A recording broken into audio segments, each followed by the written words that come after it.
Vamos nós, então, à número 8.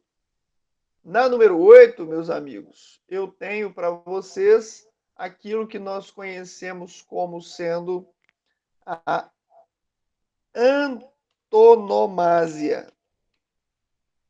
Legal. O que é a antonomásia?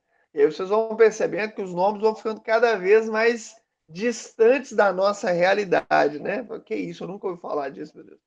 Calma, vamos lá. Antonomásia, pessoal, é o uso de um rótulo, um apelido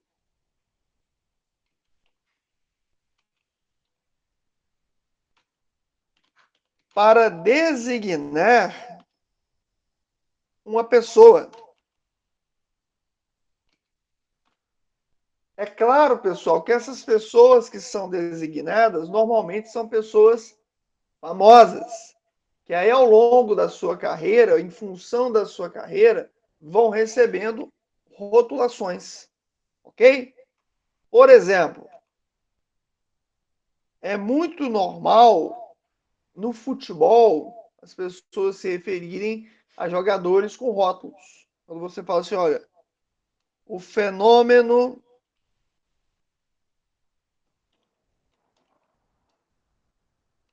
agora é um publicitário. O fenômeno, quando se fala o fenômeno, as pessoas já pensam no jogador, que já não joga mais futebol, mas o apelido continua no jogador chamado Ronaldo, tá certo? O rei do futebol. Aí fora do futebol você vai ter a rainha dos baixinhos, que é a Xuxa, que já não faz mais programa infantil tem muito tempo, acho que mais de 10 anos, e não faz programa infantil. Mas, porém, todavia, contudo, entretanto, no entanto, continua sendo conhecida e reconhecida como rainha dos baixinhos, tá certo? Então, esses rótulos que a pessoa leva ao longo da sua vida, e aí na literatura clássica tem muito disso, né? Por exemplo, tem um poeta que era conhecido como o Poetinha, é o senhor Vinícius de Moraes. Vinícius de Moraes é o Poetinha. Assim como o Castro Alves era conhecido como o poeta, é conhecido até hoje como poeta dos escravos. É o Castro Alves.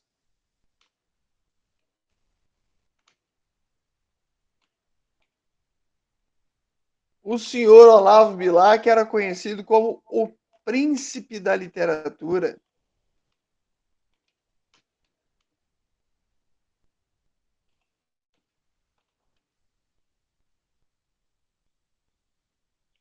E por aí vai. Os apelidos das pessoas públicas recebem o nome simpático de antonomásia. Agora, pode ser, meus amigos, que esse apelido não seja para uma pessoa, mas seja para um local. Se o apelido não é para pessoa e sim para local, aí o nome da figura de linguagem vai mudar. Vai mudar para perífrase. Perífrase. Aí a gente fica pensando, meu Deus do céu, por que não deram um nome só, né? Pois é a vida, meus amigos. É a vida é difícil mesmo, viu? Não fica triste, não. Perífrase, meus amigos, é o uso de um rótulo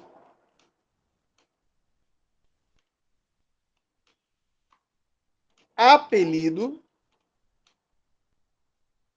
para designar um local.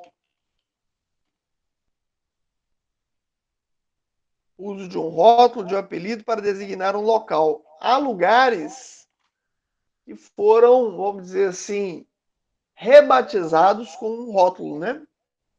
Por exemplo, cidade maravilhosa é uma perífrase do Rio de Janeiro, ok? Então, quando a gente diz, olha, cidade maravilhosa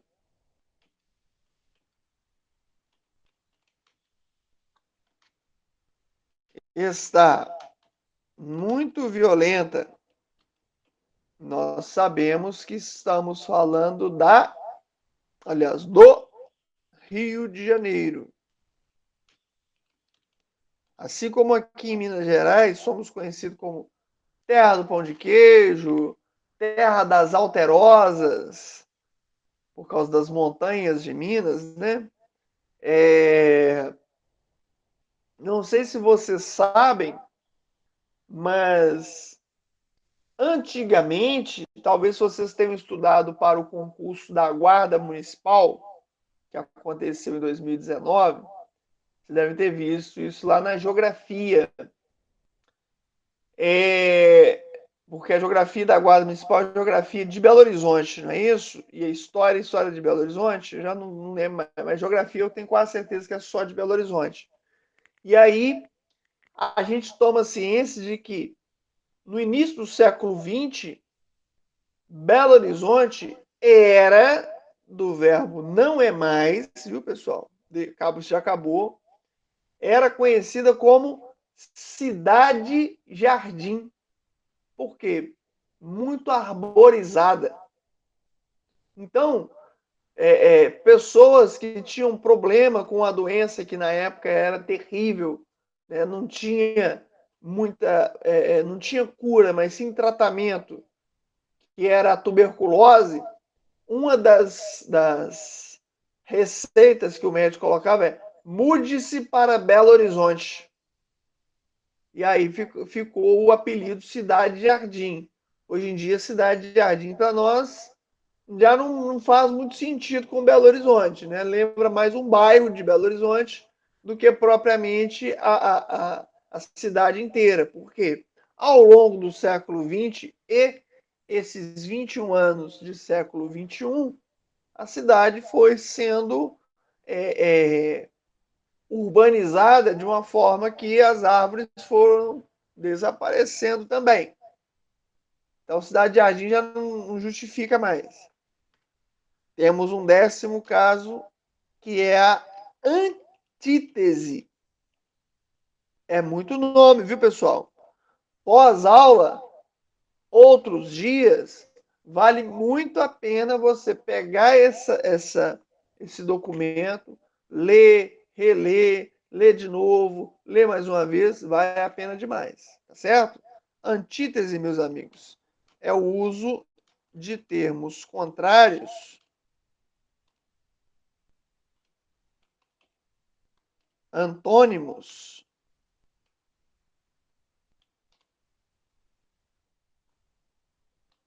em um enunciado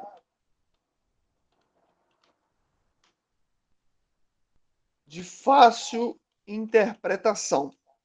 Você vai ler, vai entender com tranquilidade e vai perceber a presença das palavras opostas, dos antônimos, tá certo? É muito tranquilo de se perceber a presença dos contrários. Por exemplo, o senhor Lulu Santos tem uma canção chamada Certas Coisas, que é tomada por antíteses. Vai dizer assim, ó: não existiria som se não houvesse o silêncio.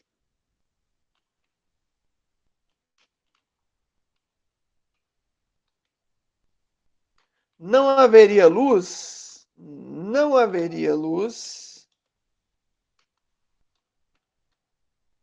se não fosse a escuridão.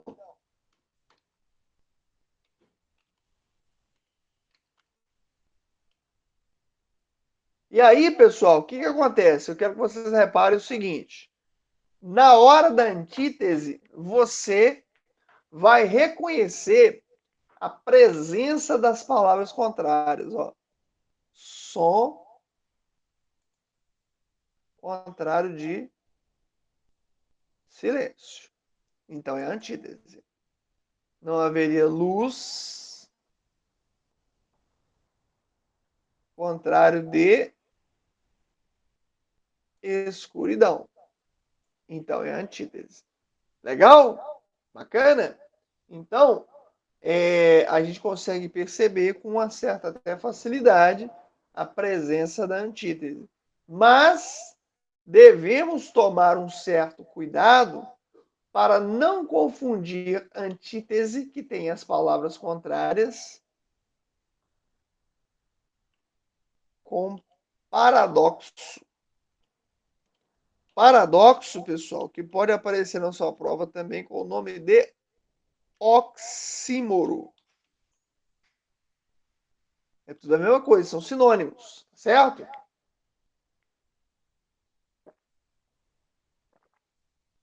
Paradoxo ou oxímoro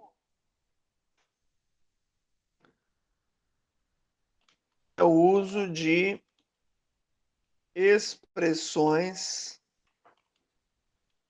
contraditórias, absurdas,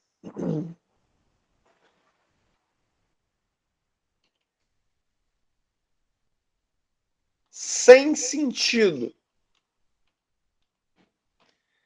Então, a grande dificuldade é o seguinte: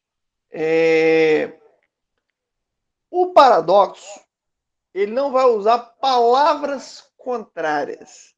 O paradoxo vai usar ideias contrárias, certo? Por exemplo, tem uma canção da banda Engenheiros do Havaí que eles falam assim, ó, no meio da canção, o cara escreve: paralelas que se cruzam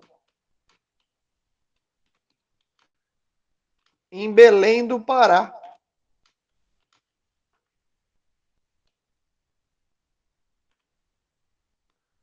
Pessoal, qual que é o problema? O problema é que paralelas, retas paralelas, a definição de retas paralelas é o quê? São retas que nunca se cruzam. Então, quando você fala paralelas que se cruzam, isso não tem sentido. Não é que paralelas é oposto a cruzam. Não. Se fossem antônimos, não seria paradoxo, mas sim antítese. Mas é porque a frase não tem sentido. O clássico dos paradoxos é do nosso ilustre Luiz de Camões, que diz assim, ó: amor é ferida que dói e não se sente. É uma ferida que dói e não se sente. Primeiro, pessoal, um primeiro detalhe: quando ele diz amor é ferida, isso é uma figura de linguagem chamada metáfora. Eu estou comparando o amor diretamente a uma ferida. Isso é uma metáfora. Uma ferida que dói e não se sente, não tem sentido isso, pessoal. Como assim a ferida dói? Você afirma que dói e ao mesmo tempo você afirma que não sente. Então não dói. Então essa frase é contraditória, é absurda, é sem sentido. Ferida que dói e não se sente é o nosso paradoxo, tá certo? Todas as vezes que você perceber que a frase está sem sentido naquele enunciado, pode marcar paradoxo. Todas as vezes que você perceber que tem palavras de sentido oposto, dia e noite, frio e calor, amor e ódio, aí você vai marcar antítese, tá certo? Legal. Vamos para o 12º caso. A figura agora, meus amigos, é a sinestesia. O que é a sinestesia? Sinestesia é a linguagem utilizada na mistura entre os sentidos da percepção humana. E aí, mais uma vez, tomem cuidado porque são muitos casos, são muitos nomes, são todos muito tranquilos de se entender, mas depois vai ser necessário que você leia caso a caso, nome a nome, para poder se lembrar de todos eles, tá certo? Sinestesia é a mistura entre os sentidos da percepção humana. Bom, deixa eu saber de vocês. Acho que já está na hora de vocês participarem um pouquinho, né? Pessoal, quais são os 5 sentidos que os seres humanos costumam ter? Vou começar. Ó. Nós temos a visão, olfato, tato. O que mais, pessoal? Paladar. E tem mais um.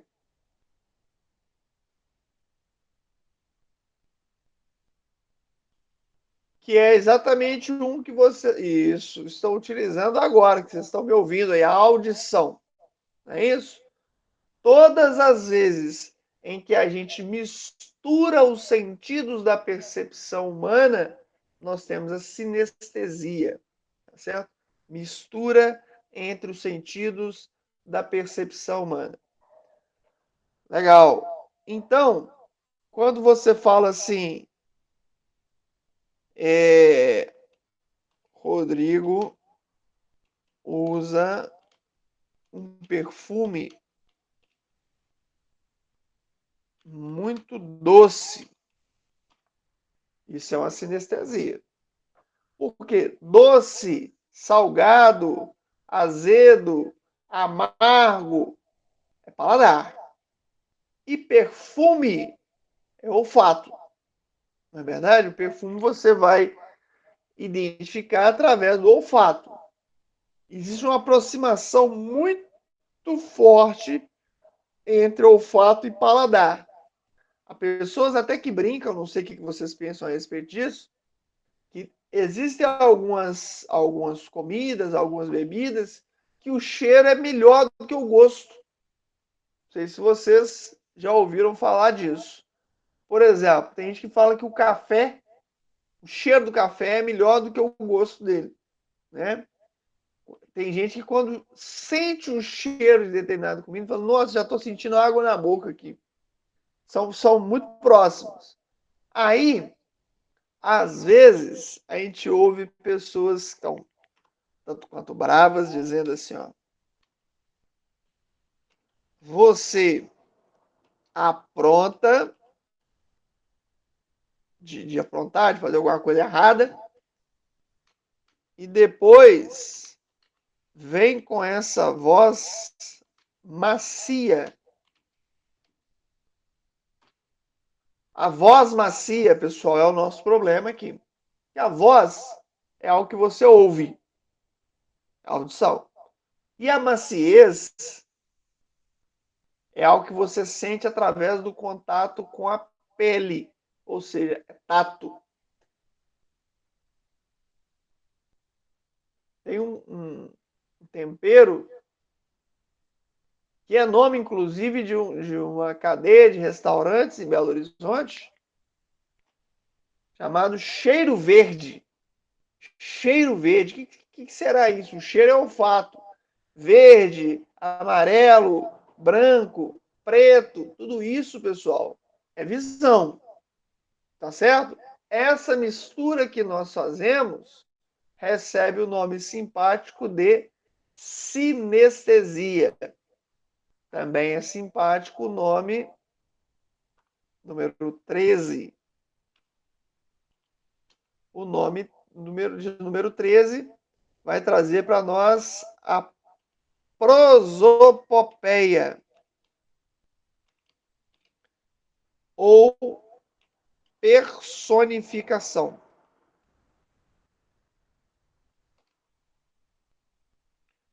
Prosopopeia ou personificação é a atribuição de características de seres vivos a seres inanimados. Você pega uma característica de um ser vivo e dá para um objeto, e dá para uma situação, para algo que não tem vida. Então vamos lá.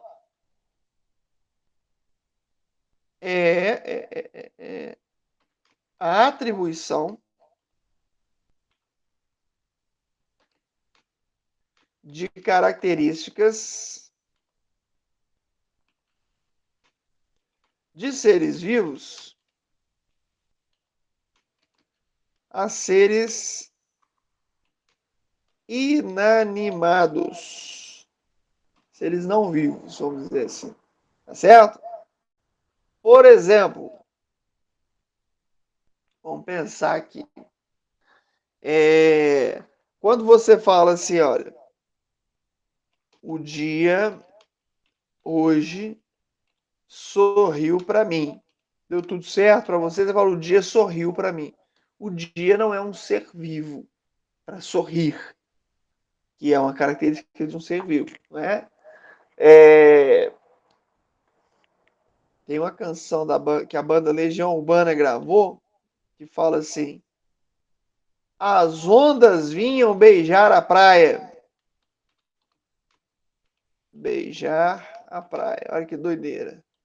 As ondas vêm e beijam a praia. O sol brilhava de tanta emoção. O sol está emocionado, olha só que coisa.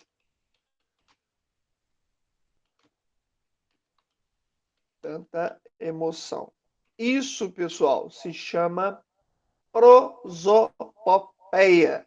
Tá certo? É você atribuir características de seres vivos a seres inanimados. Legal, legal, legal demais. Temos um caso de número 14, são 16. Tudo isso é teoria de interpretação de texto. Legal? Número 14, eu tenho para vocês o pleonasmo. O que é o pleonasmo? É a repetição de ideias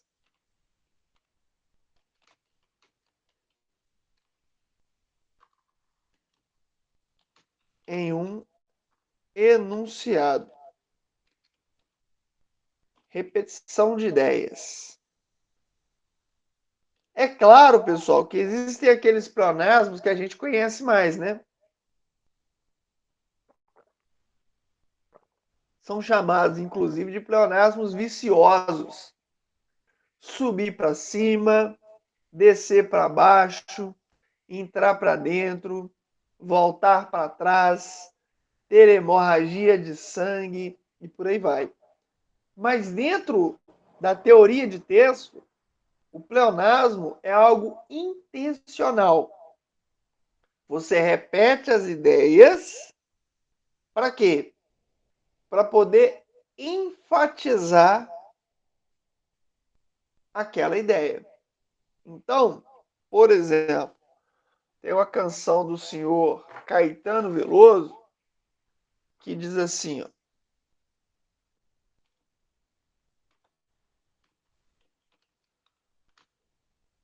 quando eu te encarei frente a frente,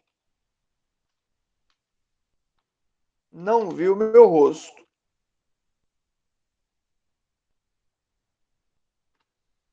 Não vi o meu rosto. Me contem cá uma coisa, pessoal. Cadê o pleonasmo aqui? Quando eu te encarei frente a frente, não vi o meu rosto. Você consegue identificar a repetição de ideias?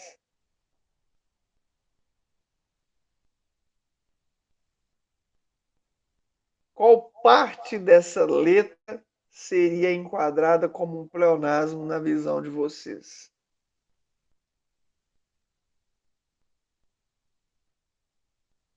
Não? Não viu meu rosto? Não, até que não viu meu rosto, não tem linguagem figurada, não. O problema, pessoal, ou a solução para quem procura o pleonasmo, está aqui, ó.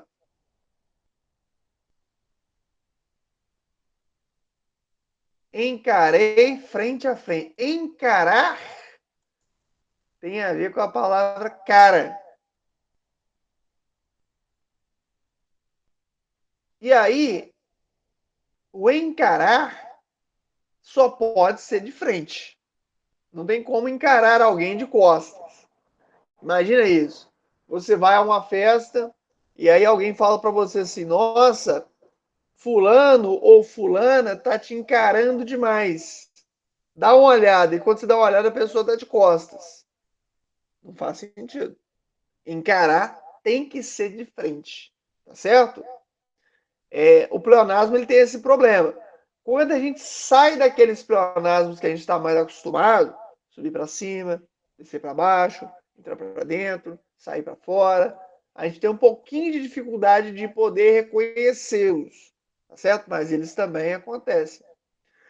Quer ver? Eu vou pegar uma outra letra do Caetano Veloso também, chamada Eu e a Brisa, que ele fala assim: quem sabe o inesperado faça uma surpresa.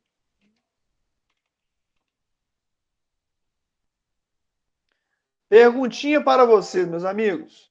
Cadê o nosso pleonasmo nesse período? Quem sabe o inesperado faça uma surpresa?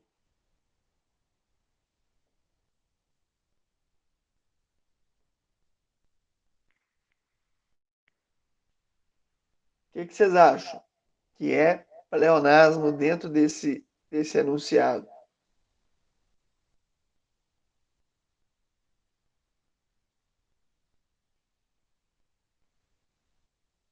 Exatamente. O que é inesperado? É algo surpreendente, né? Toda surpresa é inesperada, exatamente. Se não deixa de ser surpresa, né?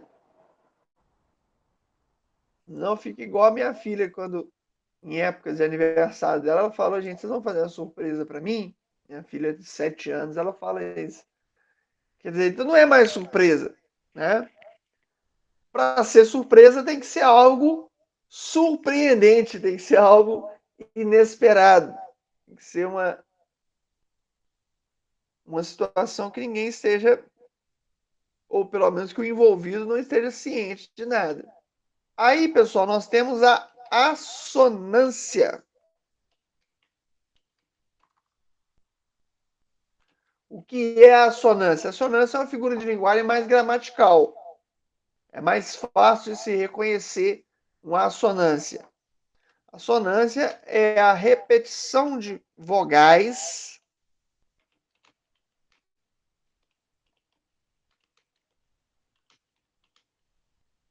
em um enunciado. Então, eu vou repetindo as vogais dentro de um enunciado. Por exemplo, o senhor Chico Buarque de Holanda escreveu uma canção que diz assim: ó, sou Ana, cigana, sacana, fulana, sou Ana de Amsterdã.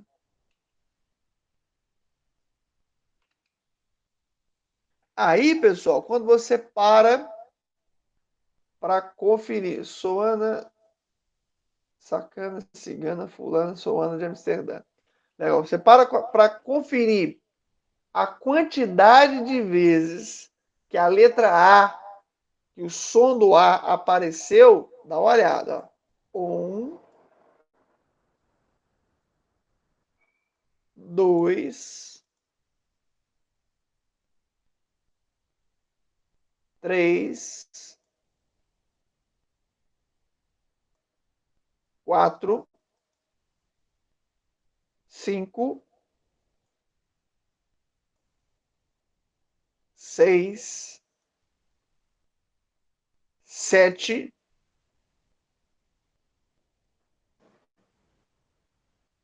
8,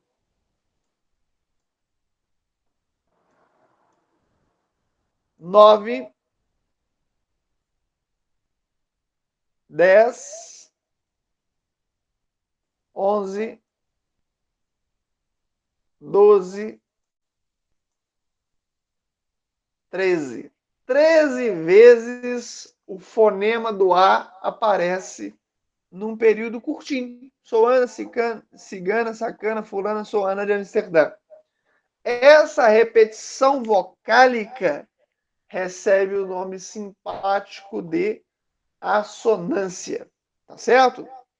Assim, pessoal, acontece também quando você faz repetições de fonemas consonantais, só que o nome muda.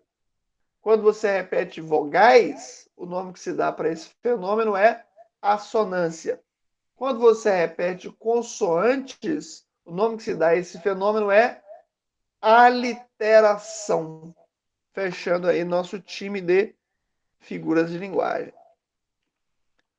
Aliteração, você tem o quê? Repetição de fonemas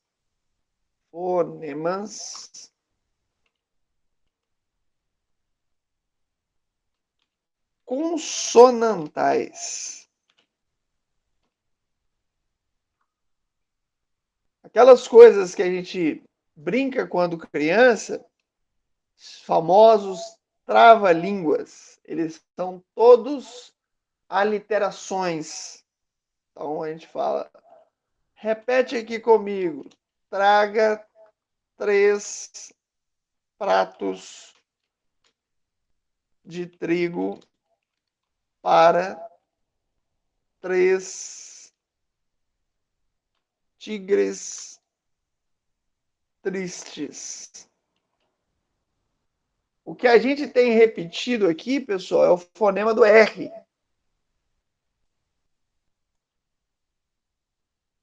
Aí você vê um monte de R. Traga 3 pratos de trigo para 3 tigres tristes.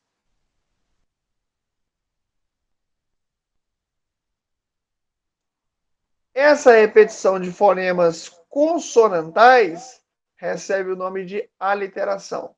A repetição de fonemas vocálicos recebe o nome de assonância. E aí vocês já devem ter ouvido vários, né? Aqui a gente poderia dizer que o fonema do T também é uma aliteração.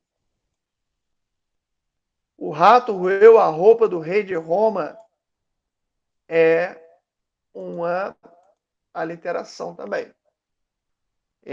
Aquele ninho de mafagafos que o pessoal fala, ninho de mafagafos, tem não sei quantos mafagafinhos, quando mafagafa guinfa. O fonema do F vai ele se repetindo e trava a língua do sujeito, né? Então, essa repetição de fonemas consonantais recebe o nome de assonância.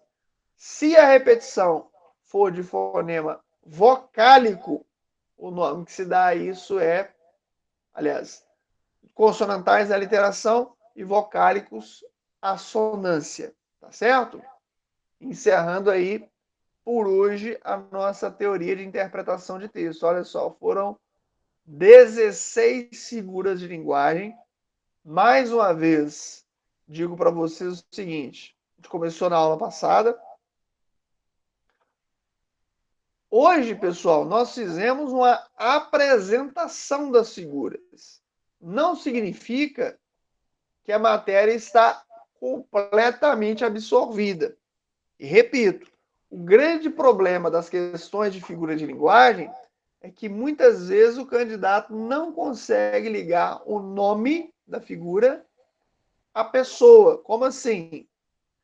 Ligar o nome à pessoa? Ele não consegue ligar o nome ao exemplo, porque são tantas e com tantos nomes que não são nomes assim usuais que às vezes o candidato se confunde. Então você vai precisar ler essa matéria bastante para que esses termos se tornem usuais para você. Legal? Joia!